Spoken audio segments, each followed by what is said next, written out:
Hi friends, ఫైనల్గా అయితే సరుకులన్నీ అలా కింద సర్దేసినా చూడండి. ఇఫీ ప్యాకెట్లు ఎక్కువ ఉంటాయి మా ఇంట్లో, ఎందుకంటే టిఫిన్ ఎక్కువ అదే తింటారు. ఇంకా దోశ ఇడ్లీ అంతకంటే ఇంక ఎక్కువ ఏ టిఫిన్ ఉన్నది. ఎప్పుడప్పుడు మరమరాలు అంటే బొరుగులు, అలాగే సేమియా ఉప్మా అంతే. ఇంకా అవే నేను ఎక్కువ తీసుకుంటా. ఇంకా వెంటనే మనం చేసుకునేది మ్యాగీ ఇఫీనే కాబట్టి అవి ఎక్కువ తీసుకొచ్చాము. ఇంకా కొన్ని డబ్బాలలో అయితే అన్నీ సర్దేసి పెట్టిన, మొత్తం అన్నీ పొద్దున్నే క్లీన్ చేసి పెట్టుకునే కదా, ఆరినాయి తుడిచేసి సర్దేసిన. అలాగే ఈరోజు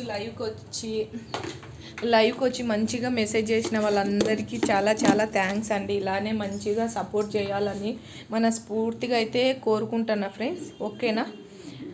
ఇంకా లంచ్ వచ్చి ఫిష్ కర్రీ ఆల్రెడీ మొత్తం మసాలా అంతా పెట్టేసి స్టవ్ పైన పెట్టేసిన, ఇంకా చేయాలి. ఓకేనా? బాయ్ మరి.